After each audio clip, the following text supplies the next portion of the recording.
Hi everybody, it's Amy Watson. I'm the Training, Education, and Outreach Specialist with the Exceptional Family Member Program here at Quantico. And today, we get to have a firehouse tour. So we're here at Quantico Fire Emergency Services, and they've invited us to come and take a tour of the firehouse. It's Fire Station 531, building number 2045, and that's right here on the main drag here at Barnett Avenue. And so we're gonna get to take the tour. Come on. Okay, so I've got my mask.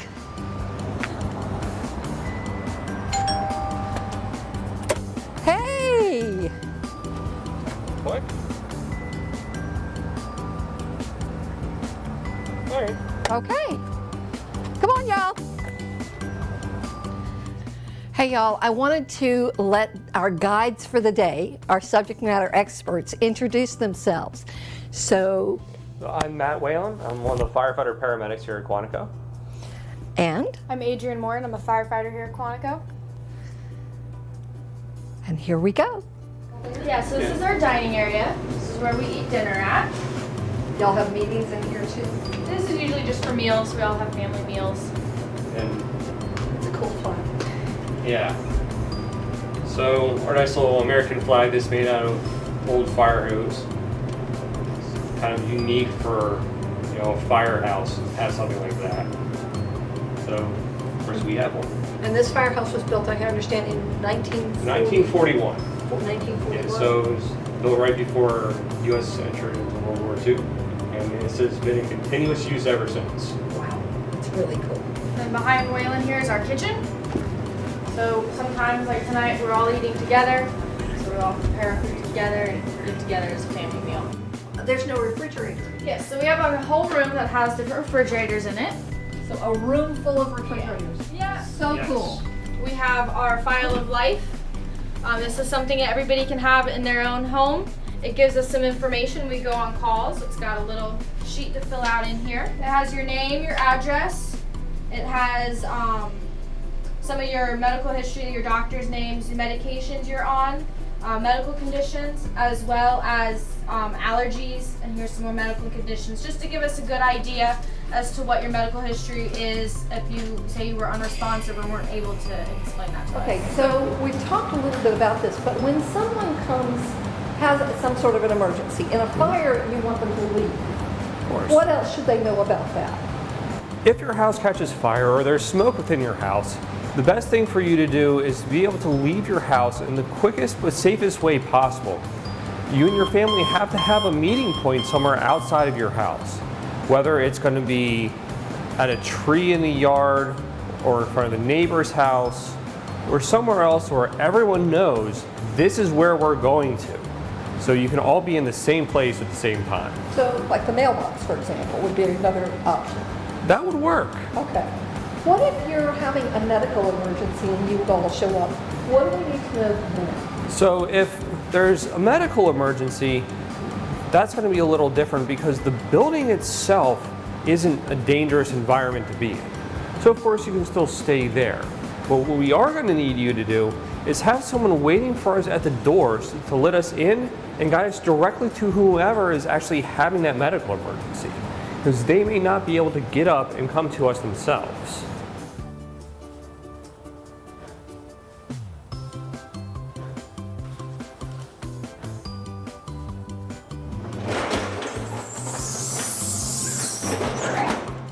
So now, firefighter Borner is going to put on our structural firefighting turnout gear that we would wear anytime that we're dispatched on anything that may involve a fire or a gas leak.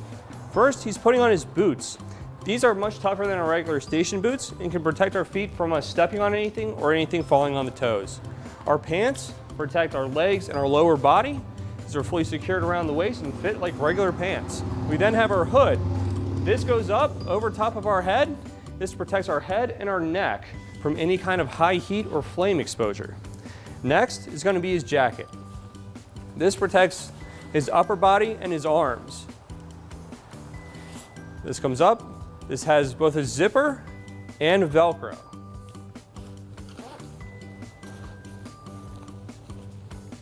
Now I'm going to pull his hood down so we can put on our self-contained breathing apparatus here. Anytime we're going inside any kind of environment that has anything to do with smoke or toxic chemicals, we can't breathe that. So we need to be able to breathe clean air. The cylinder on his back contains clean air. That'll last us about 45 minutes within any kind of smoke-filled environment. This goes on similar to a backpack. It's worn with a nice waist strap around, help keep the weight off his shoulders and onto his hips. He's now going to be placing his face mask over his face. We're now going to put our helmet on. This goes over top of everything else to protect our head from any kind of impact. That's a nice chin strap. Goes below our chin, just like on your bicycle helmets. Then put on our gloves, protect our hands.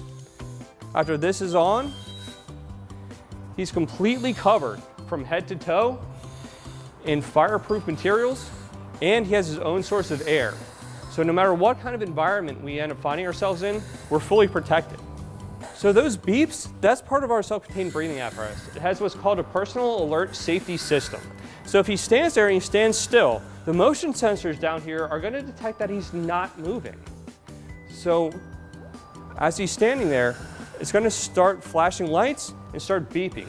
And it's going to become progressively louder as he doesn't move, to be able to alert not just him that he hasn't moved, but all the firefighters around him. So we can see and we can hear that he's not moving. So as he continues, you hear it getting louder, you're hearing the tone change. You're seeing the flashing lights.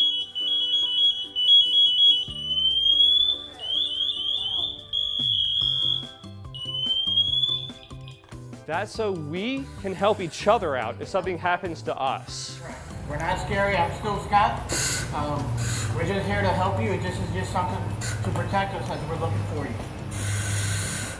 So when we're actually alerted on a real call, we're able to get dressed and on the apparatus and out the door in 1 minute.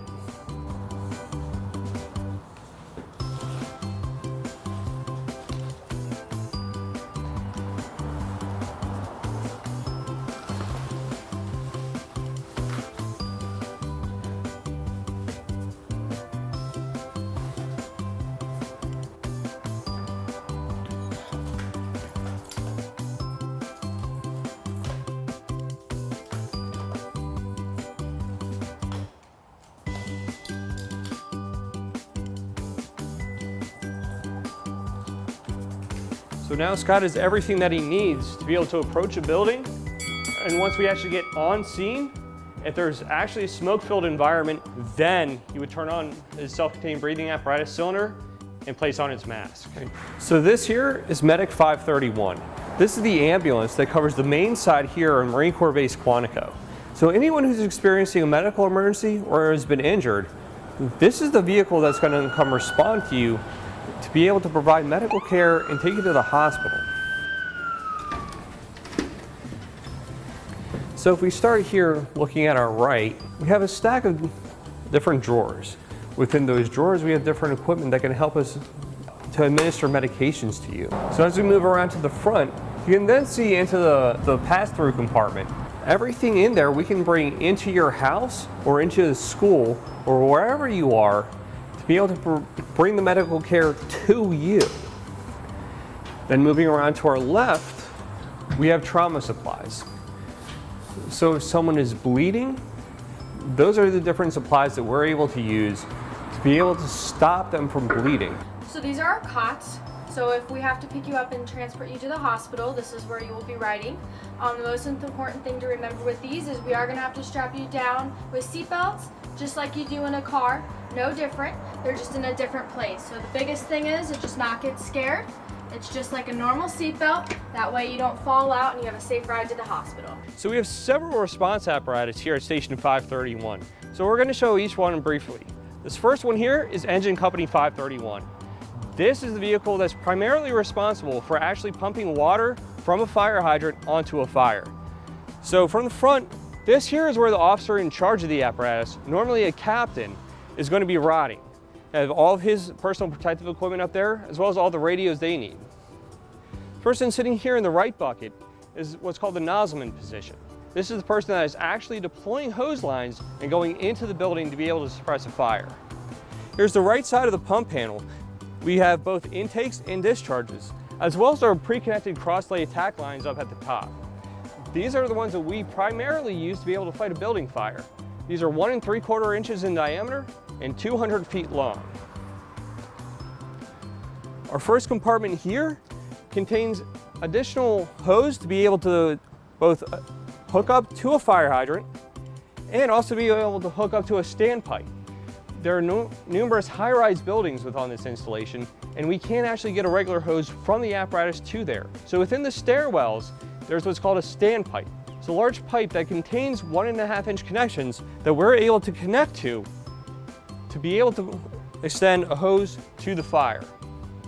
Next, we have different rescue gear. So up at the top, we have equipment for rope rescue, as well as water rescue gear. Down here, we have an additional search rope that can help us search a wide area, such as a gymnasium. Here, we have what's called a fast air pack. This is in case something happens to one of us and we're having trouble with our self-contained breathing apparatus. This is what we use to be able to save ourselves with. This next compartment back are small hand tools. First, you may be able to recognize some of these from maybe just in your garage. A lot of different tools that you may be able to use for small mechanical purposes, we can use for the exact same purposes. Also see we have a multi-purpose dry chemical fire extinguisher, similar to what you may have inside your house and in your kitchen, but ours is decidedly a lot larger. So we wanted to take a moment to say thank you. I think we have concluded our tour. We learned a lot, and we hope our families enjoy it.